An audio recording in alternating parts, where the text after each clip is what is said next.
Police shooting sparks a murder spree and a new investigation in Silent Witness in half an hour. But first on BBC One, Panorama.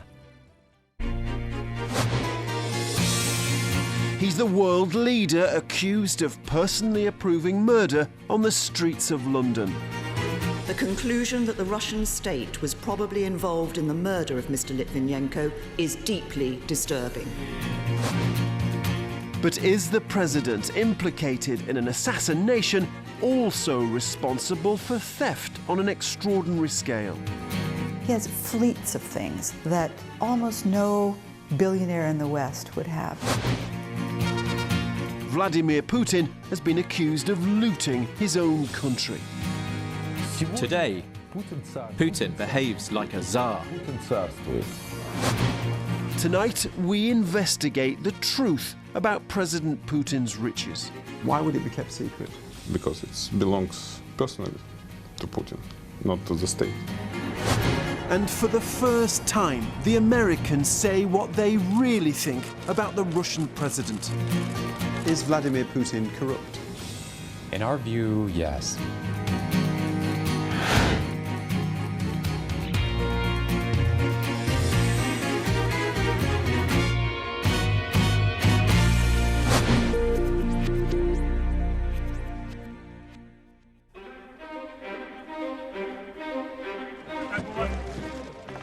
There is no other world leader like Vladimir Putin.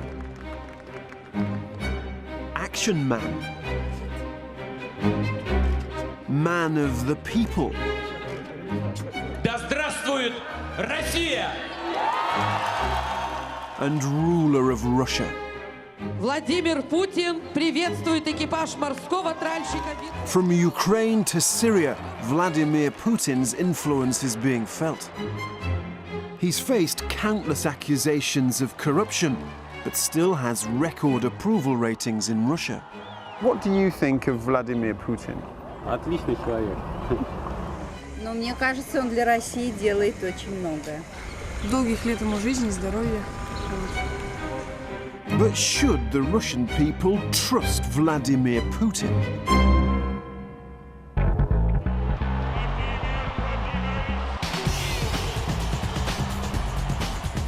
President Putin's official income is around $100,000 a year, and yet he lives like the super-rich.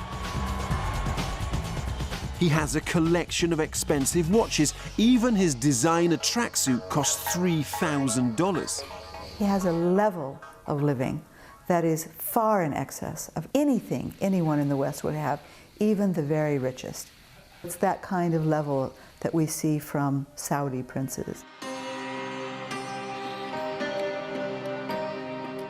So how rich is Vladimir Putin? Well, it may be one of Russia's best-kept secrets, but one journalist came up with a figure. Stanislav Belkovsky claimed Putin had secret shareholdings in some of Russia's biggest companies. I met him in Moscow. I've got this information from my confidential sources. What figure did you come up with for Vladimir Putin's wealth? $40 billion in assets, not in cash, of course. I'm still sure Putin is the richest man in Europe, one of the richest men in the world. Putin himself dismissed the $40 billion claim. Просто чушь. Все выговорили из носа. И размазывали по своим бумажкам. But a secret CIA report agreed with Belkovsky's figure. In their view, Putin was worth around $40 billion. Did you tell the CIA the details of your 40 billion figure? Oh, no. I think CIA and FBI have got this information separately, without my assistance.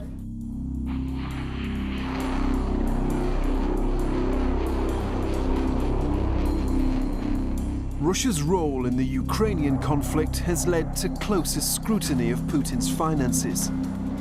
Many of his inner circle have faced financial sanctions from the Americans and the European Union. Now, the US won't publicly confirm the 40 billion figure, but they have told Panorama what they think about Putin's wealth. I'm not in a position to give you figures, but what I can say is that he supposedly draws a state salary of something like $110,000 a year. That is not an accurate statement of the man's wealth. And he has long-time training and practices in terms of how to mask his actual wealth. Is Vladimir Putin corrupt? In our view, yes. How long has the United States known that Vladimir Putin was, in your words, a corrupt figure? I think for many, many years. Russia dismisses this sort of talk as nonsense. But the fact that the Americans are finally labeling Putin as corrupt shows how bad relations have become. So what's the truth about Putin's money? Has Russia's president been making billions on the side? And if he has, where's it all hidden?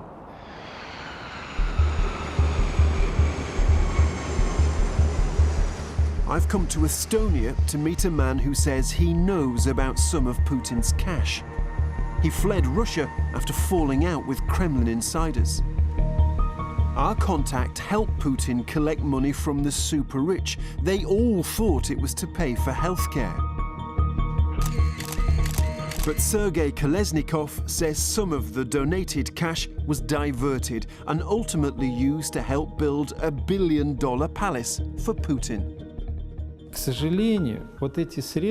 Regrettably, these funds, which were supposed to be invested in decent investment projects, to a significant extent, ended up being spent on a palace on the Black Sea coast. And here it is. President Putin says the palace is nothing to do with him. But we've seen documents linking Vladimir Putin to the palace at the time it was built. They show a secret money trail, and it's claimed Putin was at the heart of it. These are documents from one of the offshore companies that diverted millions of dollars to the palace. And according to Kolesnikov, the owner of this company was Putin himself. The offshore company was overseen by Kolesnikov and his business partner, a Kremlin insider called Nikolai Shamalov. Shamalov said that he was taking 96 shares, 96%, keeping 2 for himself, and he would be giving 94 to Putin. And there's more evidence. Kolesnikov and Shamalov were recorded apparently discussing $440 million of investments belonging to Putin. They refer to Putin using a nickname, Mikhail Ivanovich.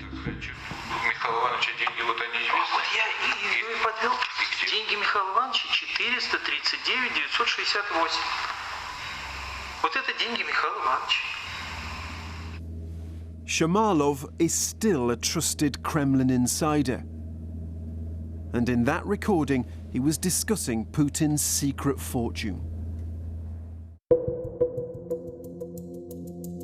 Finding evidence like that about Putin is not easy. He used to run Russia's intelligence service. He knows how to hide secrets.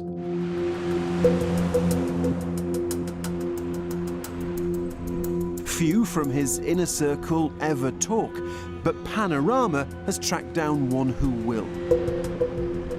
I've come to Nice in the south of France to meet him. So I'm at the hotel and we're about to be picked up and taken to the interview location. But the truth is, we have no idea where we're going. We certainly don't have anything like an address. And the reason is probably because the man that we're on our way to interview is on the run. He was one of Russia's richest and most important men. But he fled his homeland and says he can't go back. Merci. His driver has brought me to a secret location. Hi. Hey, how are you? This is Sergei Pugachev, He says he helped Putin become president. They were friends. Their children played together. I had a very close relationship with Putin. Putin consulted me. Putin confided in me.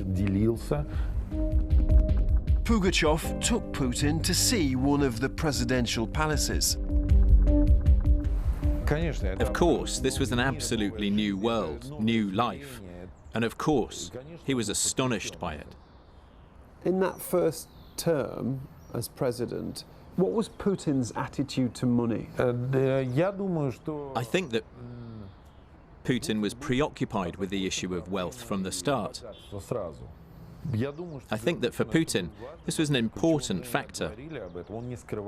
We talked about it. He didn't hide it. He knew he wanted to leave office as a wealthy person.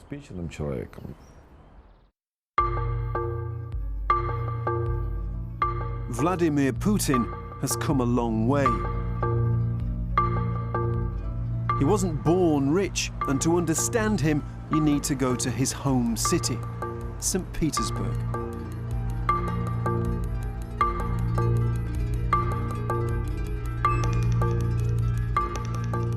This is where he grew up, there on the 5th floor. Putin's family had one room in a shared apartment, no hot water, and a shared kitchen in the corridor.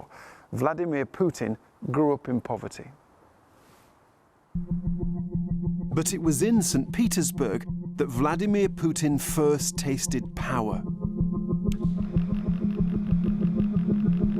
Back in the 90s, not long out of the KGB, Putin became a deputy mayor. On his watch, millions of dollars disappeared from public funds to a company called 20th Trust. The detective who investigated says Putin was one of those who benefited. Hey, Andre. He says Putin ended up with a property in Torrevieja in Spain. If 20th Trust is building a villa for Putin in Torrevieja, is this Putin personally receiving the money or not? In my opinion, the answer is straightforward. But the criminal case was closed after Putin became president. Zhukov says he was forced into retirement. The Kremlin has denied the claims, but Spanish investigators reveal the details of wiretapped phone conversations between Russians who've been linked to organized crime. They can be heard discussing Putin's property in Spain. One of the gangsters says Putin's house is in Torrevieja, the same Spanish town Zhukov had identified. It looks like Zhukov was right. Putin got a house in Spain.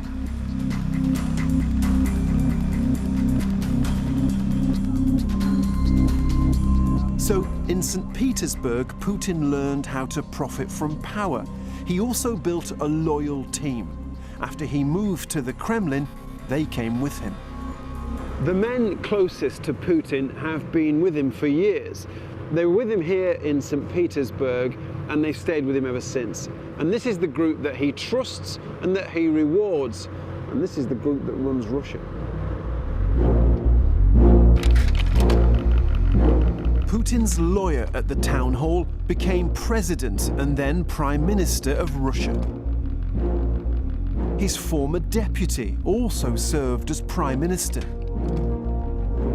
The chief of staff at the town hall now runs Russia's anti-drugs agency. His former assistant now runs the biggest oil company in the world. And his former economist now runs the biggest gas company in the world. All of them worked with Putin in this building. They rose up together, they went with him to Moscow, and they have been a very stable elite.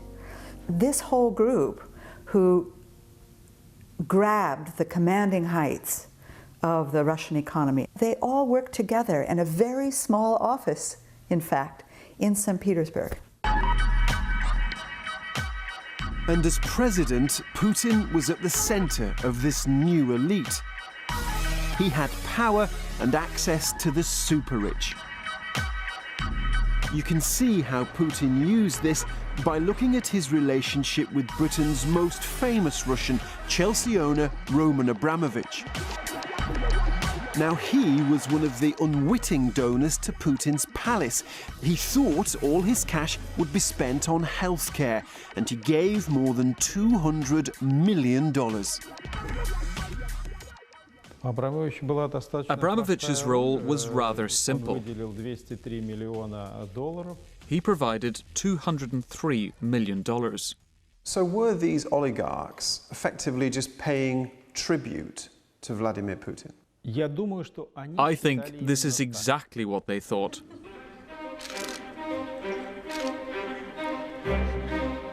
Abramovich and other wealthy Russians are expected to pay for important projects like hosting the 2018 World Cup. Я не исключаю, что господин Абрамович может принять участие в одном из таких проектов. Но пусть раскошелится немножко, ничего страшного, у него будет, у него много там денег. FIFA World Cup, ladies and gentlemen, will be organized in Russia.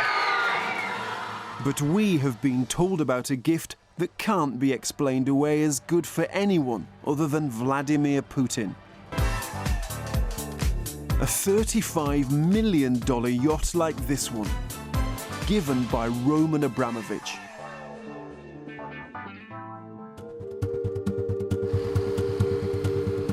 And our source is the man who managed the yacht. He fell out with the Kremlin. He's a wanted man in Russia, and he's living in the UK.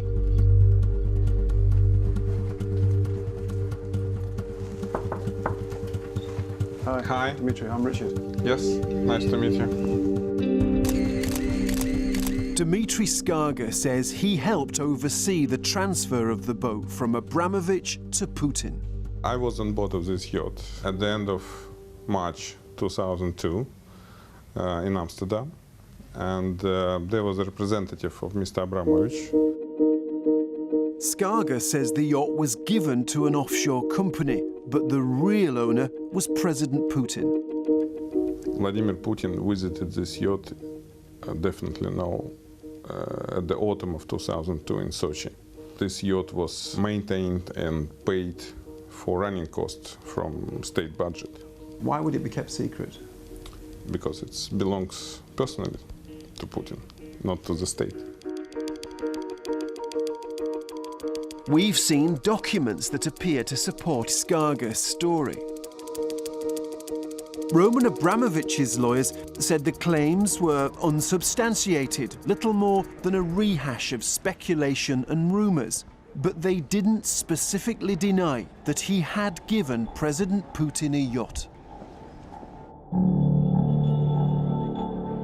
You can hardly blame Abramovich for wanting to keep on Putin's good side.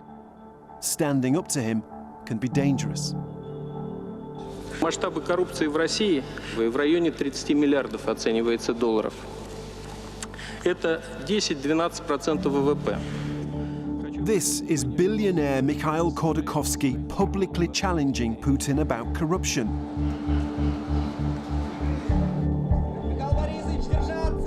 And this is where he ended up. Khodorkovsky was jailed for tax evasion and embezzlement. His business was taken by the Russian state. The beauty of the system is that it's organized and run according to the old adage, for my friends everything, for my enemies the law. The message that Putin chose to send to all of them was that I can put you in prison for anything. I don't need to have a watertight case. So that is the genius of the system. Sergei Pugachev claims he lost his business too. He started a multi-billion-dollar compensation claim against the Russian state. But the Russian authorities accuse him of stealing billions of dollars from a bank he used to own. There is no court in Russia. That's why I went to the international court. I am convinced that I will win. The Russian state says that you effectively looted your bank after it was bailed out by the Russian central bank. Did you do that? Well, of course not. These are absurd accusations, not substantiated by anything. We don't know who's telling the truth about Pugachev's fortune, but the allegation is clear. Putin controls the super-rich in Russia. People who possess a fortune, a large business in Russia, realize that they do not own this because everything depends on Putin. They depend 100% on his mood. For those who've been in Putin's circle, the benefits have been immense. A cellist who is godfather to Putin's daughter has a valuable stake in a major Russian bank. A neighbor has an even bigger stake. Another neighbor ended up running the railways. A childhood friend has made a fortune from government contracts. And his brother has made even more. The Americans say this is how Putin's Russia works. We've seen him enriching his friends, his close allies, and marginalizing those who he doesn't view as friends, using state assets, whether that's Russia's energy wealth, whether it's other state contracts. He directs those to whom he believes will serve him and excludes those who don't. And if you want to make money in Russia, this is the industry. The nation's greatest riches are in oil and gas. Russia exports well over 1 billion barrels of oil a year. And here too, Vladimir Putin has been accused of taking a cut for himself. Putin came, he established a system where high-ranked officials actually want to control vital strategic assets. What we have now are a bunch of shady guys who barely appear in public and who control vital businesses linked to the state, which makes one think and wonder whether they are real beneficiaries of their business or somebody super powerful is really behind their back.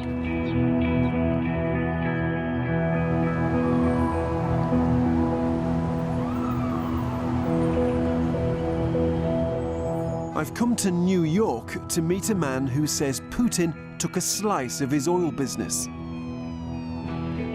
He's yet another Russian who's fled abroad. He says his life has been threatened. This is his first TV interview. Max, hi. Pleased to meet you. I'm Richard. Max Friedson started his business in St. Petersburg when Putin was deputy mayor. Putin gave him a monopoly to supply oil to the local airport. But he says the help came at a price. I know from my business partner that Putin asked for a share in the business. Initially, they were asking for 15%. He called them greedy bastards. He managed to talk them down to 4%. Obviously, this wasn't registered in any official papers. The Kremlin says Max's story is untrue. But the Americans have highlighted another energy company that they say Putin has links to. It's called Gunvor. According to the Americans, Putin had secret investments in the company. What exactly do you mean by investments? We believe that it's a place where he's stored money. And how much money would you say? I can't give you an estimate on that. Gunvor told us these claims were illogical and preposterous conspiracy theories, and that President Putin does not and never has had any ownership in Gunvor. The Americans insist they're right, but they haven't provided any evidence. It's important because Gunvor has traded much of Russia's state oil. It's made big profits, and nearly half of the company was owned by this man, Gennady Timchenko, one of Putin's friends. He's now sold his stake. It's said he's worth $10 billion. And he's on the US sanctions list. The Americans claim his activities in the energy sector have been directed by President Putin. Has Gennady Timchenko been holding wealth of Vladimir Putin, do you think? It's, I don't know if I would put it exactly that way in terms of holding his wealth. I can say that he has been tremendously enriched personally by Vladimir Putin, as have another handful of people in Putin's inner circle. And of course there are allegations, suspicions that he holds tremendous amounts of Putin's wealth. Gennady Timchenko's lawyers said the US has never produced any evidence, and its claims were propaganda in which our client is a collateral target. Mr. Timchenko categorically denies that President Putin has ever controlled his assets or enriched him. But two of our sources say Mr. Timchenko was very much under the control of Vladimir Putin. How do you know that?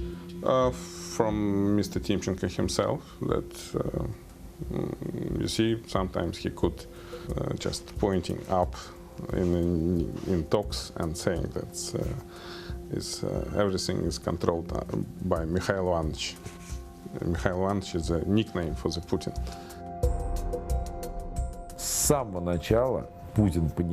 From the very start, Putin understood that money which Timchenko was managing,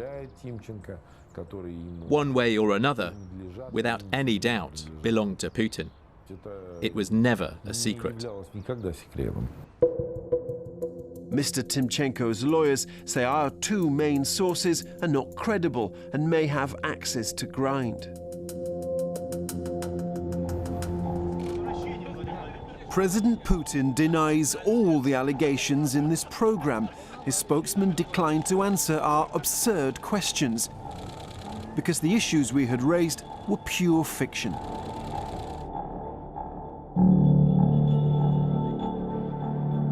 This all matters because President Putin is one of the most powerful people on the planet. But he's been accused of using that power to enrich himself on a vast scale. I started arguing with Shamalov, and he said to me, "Who do you think you are? You're a serf." The Tsar, he often called Putin the Tsar made a decision. Your job is that of a serf, to deliver. Some say Putin can demand anything he wants, so almost any figure for his wealth is meaningless. Putin considers everything within the territory of the Russian Federation, everything that can be converted into cash, to be his own. How would you describe that kind of wealth? Describe as a kind of Arabic fairy tales. So it just with the fingers sleep and everything is arranged. Putin has been accused of corruption on an extraordinary scale. The modern Tsar who plundered his own empire.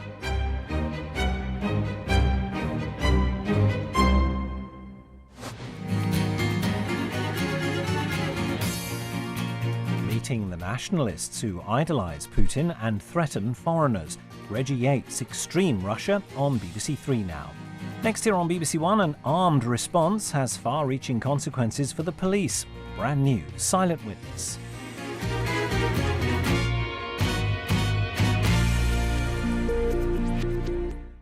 A teenager who stabbed to death a boy he